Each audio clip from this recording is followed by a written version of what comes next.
স্পষ্ট মেরুকরণের বার্তা এখানটাই আমরা দেখতে পেলাম। তৃণমূলের এমএলএ সে বলছে 70% মুসলমান, 30% হিন্দু, তাদেরকে যা খুশি তাই করা যায়, অথচ দিদি সেখানটা কিন্তু চুপ করে আছে। তার মানেটা কি? মুসলমান দেখো আমি তোমাদের কত রকমভাবে সাহায্য করছি, হিন্দুকে মারতে গেলেও আমরা তোমাদেরকে সমর্থন করব, এই কথাই তো স্পষ্ট হচ্ছে।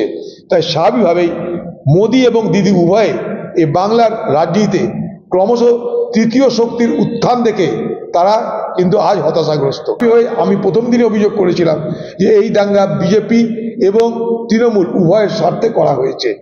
কারণ আমি সেদিনই বহরমপুর হাসপাতালে গেছিলাম আহত মানুষগুলোকে দেখার জন্যে, স্লোগান তুলল বিজেপি সেখানটাই যে হিন্দু মার খাচ্ছে কেন, অধীর চৌধুরী জবাব দাও। স্বাভাবিকভাবেই স্পষ্ট মেরুকরণের বার্তা এখানটাই আমরা দেখতে পেলাম। দেখুন, সাধুদের নিয়ে মুখ্যমন্ত্রী এমনি এমনি বলেনি। সাধুদেরকে গালাগালি করার মাধ্যমে বাংলার মুখ্যমন্ত্রী ওনার পায়ের তলা থেকে হারিয়ে যাওয়া তৃণমূল ভোটটাকে তিনি দখলে রাখতে চাইছেন। ভাবছেন সাধু সন্তের গালাগালি দিলে সংখ্যালঘু মানুষ খুশি হবে, আমাকে ভোট দিবে। এই ধরনের নিকৃষ্ট রাজনীতি করতে উনি অভ্যস্ত। আমার একটাই বক্তব্য, না প্রধানমন্ত্রী না মুখ্যমন্ত্রী ভোট যখন মানুষের সমস্যা নিয়ে, মানুষের ভালো মন্দ নিয়ে আলোচনা হোক, ভোটের সঙ্গে ধর্মকে মিশিয়ে দিয়ে মাখিয়ে দিয়ে এ কি রাজনীতি হচ্ছে বাংলায়, আমরা তা দেখে অত্যন্ত দুশ্চিন্তাগ্রস্ত হচ্ছে। এই কারণে বাংলার মানুষ এই ধরনের সাম্প্রদায়িক রাজনীতির সঙ্গে এর আগে পরিচিত ছিল না। যেদিন থেকে পশ্চিমবঙ্গে বিজেপি পার্টির প্রবেশ শুরু হয়েছে এবং বিজেপি পার্টির প্রবেশ এই বাংলায় সম্ভব হয়েছে মমতা ব্যানার্জির পৃষ্ঠপোষকতায়, মমতা ব্যানার্জির সৌজন্যে, সেদিন থেকে এই বাংলার রাজনীতিতে ধীরে ধীরে সাম্প্রদায়িকতা মাথাচাড়া দিচ্ছে এবং বাংলার মুখ্যমন্ত্রী এবং ভারতবর্ষের প্রধানমন্ত্রী উভয়ে এই সাম্প্রদায়িক রাজনীতির দুটো মেরু হতে চাইছে, দুটো পোল হতে চাইছে। দুটো পোলে দাঁড়িয়ে এ সাধুদের কথা বলবে, এ সাধুর বিরুদ্ধে কথা বলবে, সাধুর কথা বলে হিন্দু ভোট নেবে, সাধুর বিরোধিতা করে মুসলমান ভোট নেবে। এই একটা অদ্ভুত ঘৃণ্য রাজনৈতিক খেলা চলছে বাংলায় বলে আমি মনে করি।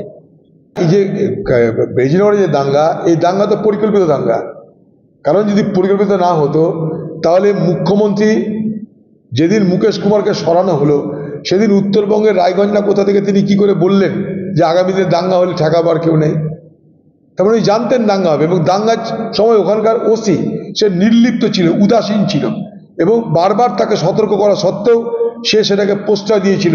ফলে দাঙ্গাটা পুলিশের প্রচ্ছন্ন মদতে হয়েছে এবং সেই পুলিশ কার মদতে চলে সেটা আমরা সবাই জানি। তাই স্বাভাবিক হয়ে আমি প্রথম দিনে অভিযোগ করেছিলাম যে এই দাঙ্গা বিজেপি এবং তৃণমূল উভয়ের স্বার্থে করা হয়েছে। কারণ আমি সেদিনই বহরমপুর হাসপাতালে গেছিলাম আহত মানুষগুলোকে দেখার জন্যে, স্লোগান তুলল বিজেপি সেখানটাই যে হিন্দু মার খাচ্ছে কেন, অধীর চৌধুরী জবাব দাও। স্বাভাবিকভাবেই স্পষ্ট মেরুকরণের বার্তা এখানটাই আমরা দেখতে পেলাম। তৃণমূলের এমএলএ সে বলছে 70% মুসলমান, 30% হিন্দু, তাদেরকে যা খুশি তাই করা যায়, অথচ দিদি সেখানটা কিন্তু চুপ করে আছে। তার মানেটা কি?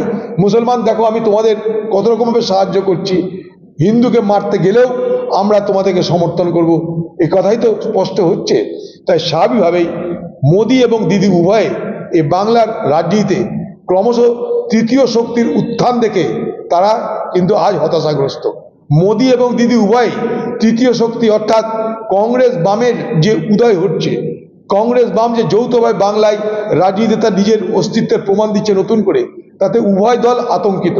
উভয় দল আতঙ্কিত হয়ে এটা উভয় দলের সুবিধা হয়, এই উভয় দলের মন মতন হয় এমন এজেন্ডা তারা বার করছে, যেখানে চাকরি নেই, রুটি নেই, রুজি নেই, শিল্প নেই, খালি হিন্দু আর মুসলমান, সাধু সঙ্গ আর মুসলমান।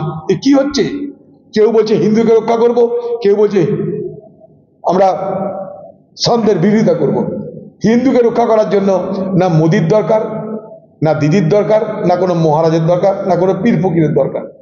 বাংলার সংস্কৃতি হিন্দু মুসলমান উভয়কে সম্প্রীতিতে আবদ্ধ রাখবে, এটা বাংলার সংস্কৃতি। এ সংস্কৃতি রবীন্দ্রনাথ ঠাকুরের, এ সংস্কৃতি কাজী নজরুলের, এই সংস্কৃতি বাংলার সব থেকে বড় অস্ত্র।